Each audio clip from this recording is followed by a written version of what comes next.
money's on the screen tonight. Secrets out in plain sight. Luxury homes at half the price.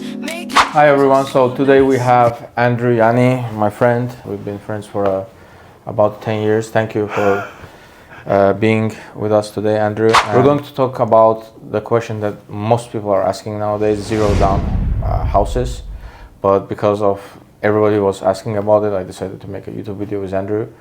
Andrew, can you tell us really short about yourself? My name is Andrew Yanni. I'm the owner here at Fast Action Mortgage. We're a small brokerage in Santa Ana. We do offer a lot of these programs, a lot of these zero down programs.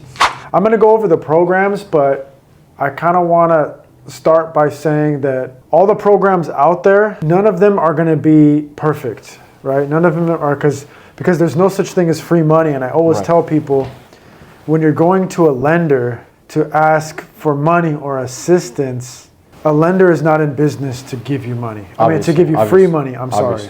They're in business to get. Everybody's making money. Yeah. Everybody wants to make money. But before we start, I have a question that was asked even more. Lately, we had a friend of mine who refinanced her loan, Tabassum. They were one of the people who asked that question. Many people keep asking why the numbers we see at the end are different from the numbers since we started to talk about, profit and everything. Why most of the time lenders are not able to give precise amount that would be at the closing? On a refinance in the beginning, especially on the first estimate, they're going to send you, number one, the main thing on a refinance, number one, is the number you see on your mortgage statement. Right. That's not how much you owe. You owe more than that. So if you're... You mean the loan estimate, not the mortgage statement? No, because we're paying off your old... When we refinance, we're paying off your loan. So I'm talking about your old loan. Oh, okay. The old loan, or the loan that you currently have. We're going to pay that off. That loan, that number on the statement, it's always lower. But why? Because there's fees and there's interest anytime you pay off a loan. So a lot of times what I'm doing is when we get the payoff, I send the client the screenshot. This is actually how much you owe. They're like, oh, why do I owe so much? Oh, because it says on the payoff. We asked your lender how much.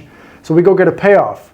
And the payoff shows how much you owe. Another thing. So early closing fees probably? Not even close. It's just so for example, if we're closing your loan on April 15th. Right.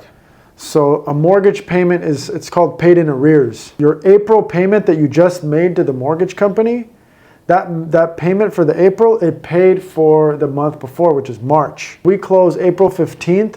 You owe that company, you still owe them. For March. Yeah, you owe them for 15 days. For April. For April. Yeah. That's if you made the April payment, but a lot of people, if we close April 15th, a lot of people haven't even made the April payment. Right on. So we owe money for March and we owe all the money for April. That's just one thing. Right on.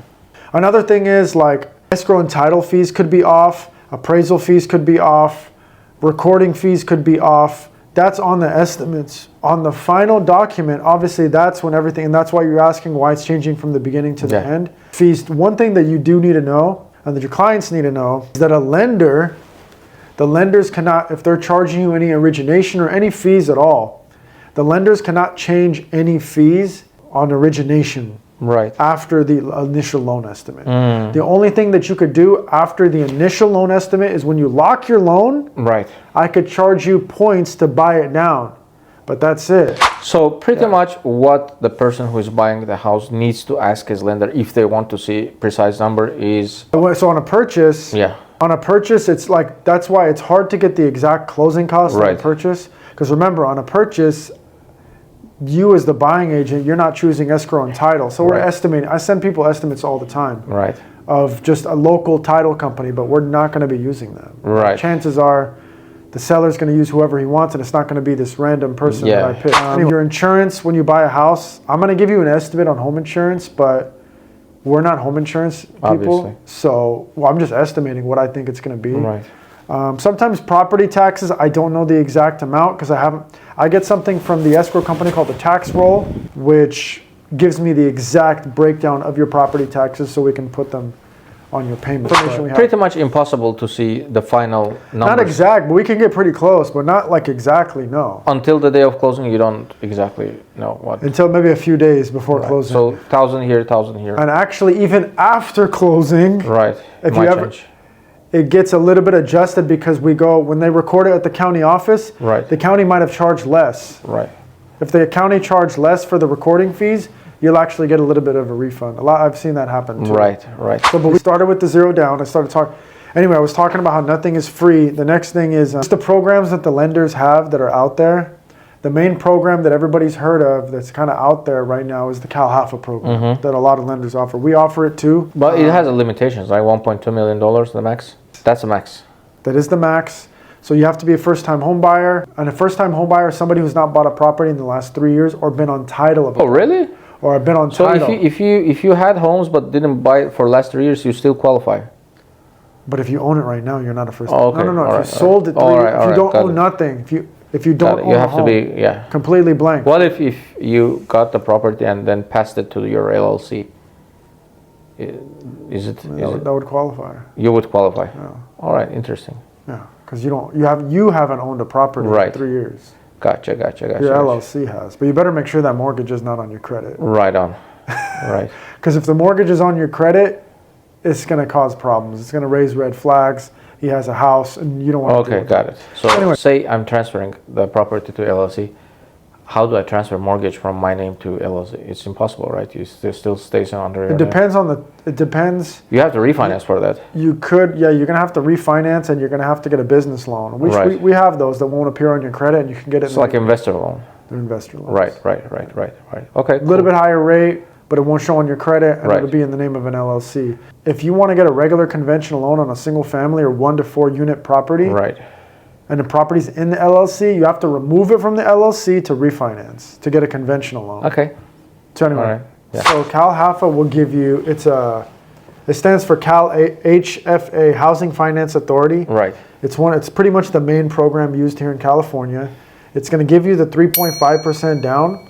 The rates are non-negotiable. They're on the California state website. They give you so it's a FHA loan. There's FHA and conventional, but the FHA is a much better product for the down payment assistance because of the pricing. They're going to give you the 3.5% down, which is what's the minimum needed on an FHA loan. So you're not going to make a down payment. That's going to be something called a silent second. What that is the second mortgage on the property with no payments. So whenever you sell, you return it. If you make 3 years of payments on the first loan, they will forgive that loan. Yeah. So it's pretty much free money. If you make 36 payments, Okay. and you got to remember, you're always going to get a higher than market rate. Right. You're going to get a higher than market rate to take that 3.5%. Right. But then if you make 36 payments, they'll let it go. So on this program, the closing costs are higher than a traditional FHA. So not only did you get a little bit higher rate, you're going to have higher closing costs. So to make up for the closing cost, there's also another thing called a My Home, they call it. They add it to the Cal Haffa. They give you a 2% credit or down payment or whatever you want to call it. Right. So that's from Cal Haffa as well. They'll give you an additional 2%. That will be at 1% interest. And it's something called simple interest. So it doesn't like compound on itself. It's just the same payment every month that gets added. That can never be, basically it's 1% interest and it's not forgiven. Until you refi. When you refi, you do have to pay it back plus the 1% interest that's been however long that you had it. Thank you for watching, and I would like to mention that this video is sponsored by my company. We help landlords to maximize their rental income. Normally, we take the property, say it's been rented for $3,000. We'll help landlord to make about $5,000 and charge about 10% from the profits. This is what we do. If you guys interested, if you're a landlord and looking for that company that would help you with getting more rent, just letting you guys know, I'm also a realtor in California. Any part of California you're looking for real estate, property for yourself, live with a family, or for investment, I'm your guy. Feel free to hit me up in the DM. Game money's on the screen tonight. Secrets out in plain sight. Luxury homes at half the price. Making dreams oh so nice.